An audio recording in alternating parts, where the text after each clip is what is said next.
So this is a story from boundingintocomics.com. Wokeness or superhero fatigue. What exactly is killing the MCU? It's from Slade Hale. There's elements of stuff I agree with, and then there's other stuff I completely disagree with him on. I'll link to the article in the description of the video so you can read it for yourself because it's a long article. I'm not going to go over the entire thing.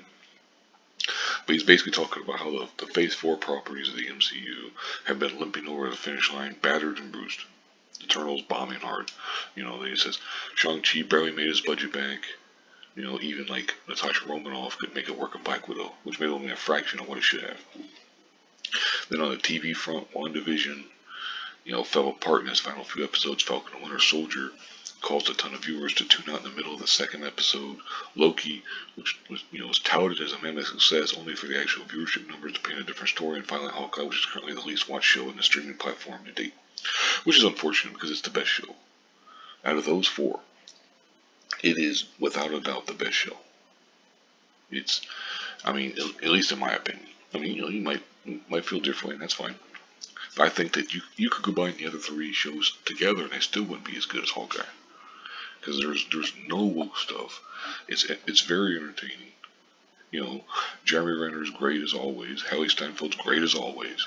These people do great jobs. But anyway, he's talking about woke politics, been infiltrating the MCU before Phase 3 had run its course with Brie Larson. Which of course there's no question she's very unlikable. But anyway, wokeness might not be what's killing the MCU, at least not entirely. And he talks about the oversaturation. Here he's talking about it's managed to snag a scant paltry $385 million. And that's after taking worldwide earnings into account. But he's trying to frame it as, he's basically trying to frame it as like, this is a horrible thing, $385 million. But then right in the, just a few paragraphs down, he says Godzilla vs. Kong nabbed $467 million against an estimated $200 million budget. So it's like they cost the same. This one made, I'm not gonna, quibble too much. She had made about, about 80 million more. But this is scant and paltry. But this nabbed, so it's kind of like you're already starting to see the elements of, oh, okay, dude, I think you've got an agenda here with this kind of stuff. You're just trying to make it out to be bad because, you didn't care for the Eternals, but you like Godzilla vs. Kong. It's like, well, they didn't do that differently, But anyway, he says, have we become tired of superhero films, particularly those from Marvel's camp? I would argue that that's the bigger element of it.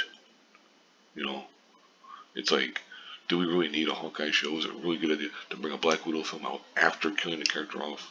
I agree with that. That was stupid, But anyway, then he's talking about how they've ruined, Star Wars and everything, and about how, the MCU was the biggest property, and everything. Now, it's hard to say, to be honest. He's talking about throwbacks to a better, the new Spider-Man movie should make, pretty good, a large amount of cash, which it should, But he's talking about, unless Kevin Feige gets his way, the Doctor Strange movie should also make good money. That's hard to say. It's very possible, but we'll see. Now this is the one part I completely disagree, and this is where I think the whole thing falls apart for me. His first attempt at making this happen, this basically when he said he was determined to get the MCU to the point where, according to Feige himself, more than half the heroes will be women. His first attempt at making this happen has utterly failed and continues to bomb as audiences tune out completely of bait-and-switch shows like Hawkeye, which are intended to emasculate every single male whilst flooding the narrative with ultra-strong females who can toss men 3 times their size around like rag dolls. This reads to me like you have not watched the show at all. This is absolutely a ridiculous statement to make. Like, what are you talking about? In no way, shape, or form is Clint being emasculated in Hawkeye. I do not understand that at all completely. And besides the fact that, it's like, Kate is not, she's not, she treats Clint with respect. She reveres him. She's a fangirl of him, basically. Now, as they've started to, get more friendly with each other, she'll make comments about how she's great and this and that and stuff, which is always followed with a deadpan response from him about how she's not, or she screwed something up, or this or that, or whatever. It's very much played in a sense of, she talks a big game, but she doesn't actually back it up, or whatever. It's completely nonsense for him to say it's intended to emasculate every single male. It's like you can say that about some of these other shows, like Loki. That's fine. You can say that. I'll agree with that for the most part. But to say that about Hawkeye, it's like, dude, have you even watched the show? Because that's nonsense for you to say. And that's the kind of stuff that when you say that stuff, it puts a ding on your credibility, and it makes you question, okay, well, if this guy's not being completely honest about this, what else is he not? And again, couple that with the Eternals, barely, made a scant 385 million, but Godzilla versus Kong made, they nabbed a 440 million. And it's like, there's not that big of a freaking difference there, dude. Like, what are you talking about? That's the kind of stuff that makes you be like, dude, I think you've got too much of an agenda here. But anyway, then he goes on and talks. And like I said, there's plenty of examples of look at this stupid shit with that Taiki Watiti. You know, and it's like, oh, he's bowing to you. Oh, yes, Mrs. Yes, Master, or Mistress, I guess I should say. Anyway, then he goes on and he talks more. Like I said, I'll link the article in the description because it's too much to go over, and I've already gone 6.5 minutes.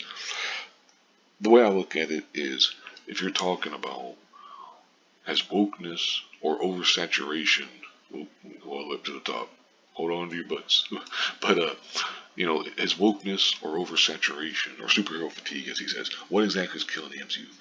It's both, because a lot of people don't like woke stuff, but it's also the fact that all these movies, well, not all of them, but most of them, they follow a very set pattern where you can kind of predict what's going to happen. Now that by itself isn't a problem, but if you continually have these movies come out that are very predictable, unless you've got an exciting actor or actress in the role, you run the risk of.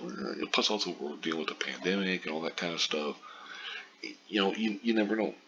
It's hard to say, because the thing is, and I'll end with this real quick, because it's already 7.5 minutes now. You can do woke stuff and do it well. Like I'm talking like well written and stuff, well acted, and it'll be more palatable to people than a lot of the woke garbage that you see in comics or low budget TV shows and stuff. If it's done well, people will be less frustrated with it, because one of the biggest problems with the whole wokeness stuff is like a lot of it doesn't make sense. It's not well written. It's not well acted. Doesn't have good CGI if there is any. Doesn't have good action if there is any. That kind of stuff. And that becomes a big problem because at the end of the day, people want entertainment. You know, if you sit there and your big appeal, because a lot of times the thing with like woke stuff is the big appeal is, oh, it's a woman as James Bond. It's a black man as James Bond, or we can use that as it's a black man as Captain America. It's a woman here. It's this person. It is not. That should not be the appeal to whatever your property is. If it is, you've sorely missed the entire point. The idea that I should want to rush to go watch your show because it features a gay protagonist or a trans protagonist or whoever. Okay, I mean, like, there's so many shows, so many movies, so much stuff to do in general that you can't just expect me to be like, oh, hey, gay guy, let me go watch.